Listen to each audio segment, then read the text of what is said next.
Bonjour, alors je vais vous expliquer comment utiliser l'application Nos Lois. Donc c'est une application qui vous permet de voter et il paraît que les parlementaires sont au courant de ce que les gens font sur cette application. Alors attention, c'est pas un site internet, c'est une application. Donc vous voyez, il vous faut un smartphone avec au moins 57 mégaoctets de mémoire vive de libre, de mémoire, pardon, de mémoire. Donc ça, vous allez sur votre store, Play Store, moi sur Android, et vous téléchargez cette application. Ensuite, dès qu'elle est téléchargée, vous cliquez sur Ouvrir, c'est assez rapide. Donc voilà, on vous propose de vous expliquer que vos données sont protégées. Bon, c'est quelque chose d'un peu officiel, donc c'est la moindre des choses. Voilà, il relaye nos prises de position auprès des parlementaires, c'est quand même le but. Interface personnalisée, créer mon compte, voilà, vous avez créé votre compte directement. Là, il vous explique, bon, moi j'ai cliqué sur personnaliser mes choix ici pour pas, mais vous pouvez tout accepter, c'est un peu plus rapide. Moi je vais personnaliser mes choix, donc par exemple, est-ce que vous voulez une création de profil et du compte? Bah, on est un peu obligé quand même, donc oui. L'analyse des plantages, moi je l'avais pas validé, abonnement à la newsletter, notification par mail, je pense qu'il vaut mieux le faire.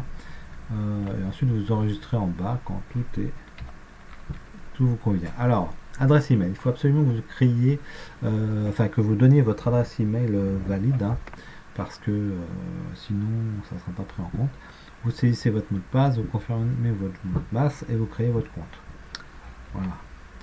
Une fois que vous avez créé, il vous rappelle votre adresse mail, il vous dit bienvenue, Henri machin, vous allez bientôt recevoir de votre email. Vérification. Alors là, tout de suite, vous allez vérifier votre mail et vous allez valider pour être bien pris en compte. Bon, il vous demande votre code postal et votre pays. Bon, j'ai mis 99 800, en fait c'est 91 et quelques, puisque on est sur la 6e circonscription de l'Essonne. Vous voyez le député qui correspond et les sénateurs. Ajouter les sénateurs, bah je sais pas, alors au début je n'avais pas mis une liste, mais comme je n'avais pas ajouté, il m'a dit de sélectionner au moins un représentant, donc j'ai cliqué là, ici, ajouter mes sénateurs. Alors, il vous demande votre date de naissance et votre genre, rien de compliqué, votre date de naissance et les sujets qui vous intéressent. Moi, j'ai mis économie, finance, éducation, bien sûr, vous mettez ce que vous voulez. Et ensuite, il vous demande qui vous êtes, donc votre domaine professionnel, si vous êtes chauffeur, artisan ou plus bas, voilà. Vous réglez vos alertes, si vous voulez recevoir des mails ou pas, en fonction de tas de choses. Et là, on arrive sur l'écran principal. C'est sur cet écran que vous arriverez la prochaine fois que vous irez sur l'application. Donc, ce qu'il faut faire tout de suite, c'est d'aller, vous voyez que vous avez tous les textes de loi ici qui vous intéressent. Vous allez descendre un tout petit peu d'une ligne et vous allez tomber sur, voilà, ça c'est le plus intéressant, top 10 des plus suivis. Alors je vous conseillerais bien de cliquer tout de suite sur celui qui a le plus de monde, les outils renforçant les outils de gestion de la crise sanitaire. Donc, vous avez ici sur la droite la dizaine de lois les plus suivies.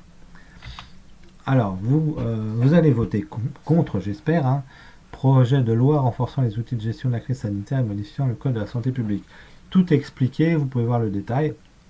Si comme moi vous êtes contre, vous cliquez bien sur je suis contre. Et il ne faut pas oublier après, en descendant, vous voyez, il vous demande de préciser, finaliser votre vote en indiquant pourquoi vous êtes contre. Alors, bon, moi j'ai mis je suis contre l'ensemble du texte. Une fois que vous avez cliqué là, vous allez voir ici le petit pouce qui vous montre bien que vous êtes contre, c'est mis sur fond rouge, et vous allez cliquer pour recevoir l'email de confirmation. Pensez bien à recevoir cet email parce qu'il fait la différence entre les gens qui ont confirmé et les gens qui n'ont pas confirmé. Voilà. Alors vous voyez que le nombre de gens qui sont contre, le nombre de gens total de gens qui ont voté est de 27 733. Aujourd'hui, on est le 13 janvier 2022, mais ça avance beaucoup.